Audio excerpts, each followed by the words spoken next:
issues here are that these weapons are of a magnitude, are of a shape and of a form, that they are clearly within the realm of the weaponry that has, over the centuries, been regarded as weapons that must not be used in war.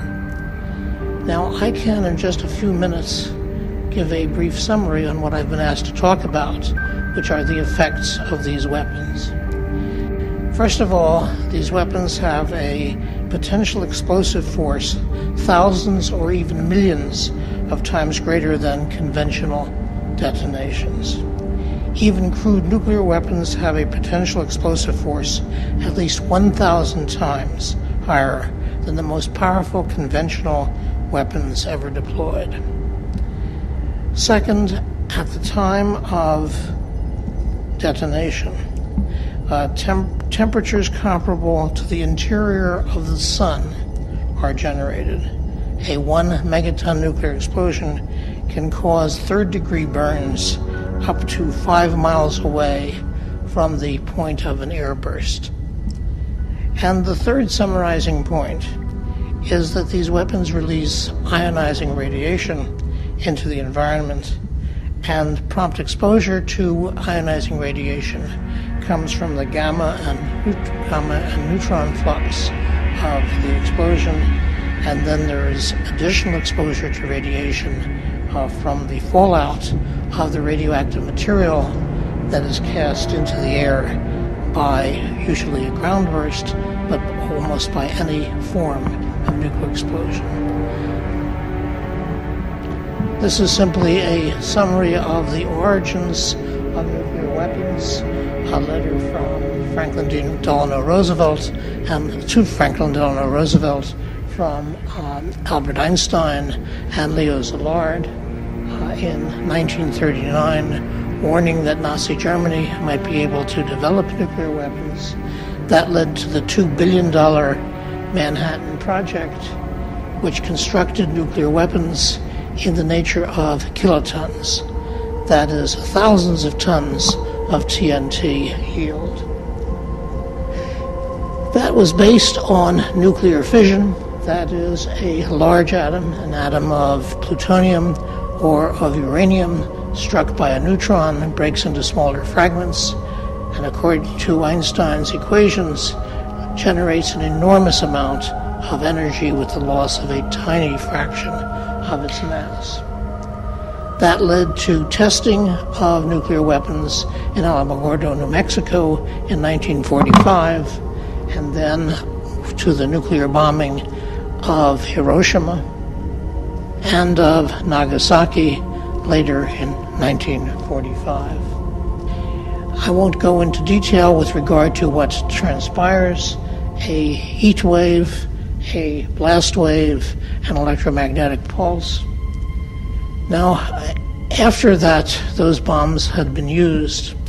In 1951, President Truman gave the order for the development of a thermonuclear weapon. That is a hydrogen bomb, a bomb which is based not on nuclear fission, but on nuclear fusion. That is the bringing together of two isotopes of hydrogen to form an unstable atom of helium, and when that decays back to stable helium, it generates a much greater amount of energy. And these bombs had a magnitude 1,000-fold, 3 physical orders of magnitude greater than the bombs in Hiroshima and in Nagasaki. A group of physicians in Boston, led by Dr. Bernard Lown, put together an analysis of what these new weapons would do if dropped on cities. That analysis was published in an entire issue of the New England Journal of Medicine, a prestigious U.S. medical journal, and that led to the formation of Physicians for Social Responsibility, and 20 years later to the formation of the International Physicians for the Prevention of Nuclear War. A number of representatives of IPPNW at this conference. Ron McCoy, who is sitting here, is the current co-president of IPPNW. Representatives of other affiliates of IPPNW. I notice already Germany and Belgium are here, but there may be other IPPNW affiliates represented here as well. That analysis put together the impact of what a thermonuclear weapon, a hydrogen bomb, would produce, obviously even more horrific than the kinds of consequences in Hiroshima and in Nagasaki. Our view from both the affiliates of IPPNW and IPPNW itself is that the threat of nuclear war has actually increased since the 10 years that has taken place. This is a slide, and some of these estimates vary, but this is an estimate of what is the nuclear power, nuclear weapons power of the United States, of Russia, of France, of China, of the United Kingdom, of Israel, of India and Pakistan, possibly of the Democratic People's Republic of Korea. And this represents an even greater threat to humankind that was faced when the World Court gave its opinion 10 years ago. I won't go over the numbers, they're estimates in any case, and the estimates of those that are on hair trigger alert, that is, that are on launch on warning, which increases the danger. I will not go through the United States Nuclear Posture Review, which puts forward the principle that the United States claims that it may use nuclear weapons against any nation that uses, quote, other forms of weapons of mass destruction, again, increasing the danger of the use of nuclear weapons. I won't go through in detail the close calls that have taken place. That is a rocket launched, unexplained, that caused the people on the fingers on the nuclear button to come very close to choosing to launch those weapons. PSR in the United States has put together the possibilities of an accidental nuclear war and have estimated that 6 million people could be killed with some form of accidental nuclear war. Further threat comes from the miniaturization of nuclear weapons, which threatens to breach the divide between nuclear weapons and other weapons. And IPPNW and its affiliates have put together analyses of these threats.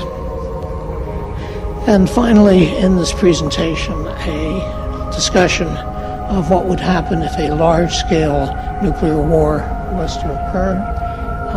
And the principle is that there could be radioactive contamination of whole continents and permanent large-scale damage to the environment, including the smoke from the firestorms covering large areas and causing severe destruction to agriculture and human life and animal life around the world. Finally, from IPPNW, our concern is what the medical response would be, the health response would be. There is virtually no potential useful health response that could take place following such a disaster, including all of these barriers. And I will close with the quotation from the person for whom the medical school for which I work is named, Albert Einstein. In this quotation, I'm confident everyone in this room knows that the explosive force of nuclear fission has changed everything except our modes of thinking, and thus we drift toward unparalleled catastrophe. We shall require an entirely new pattern of thinking if humankind is to survive. Judge Weramantry and his colleagues have given us some new patterns of thinking. We must use those new patterns of thinking to move forward. Thank you very much.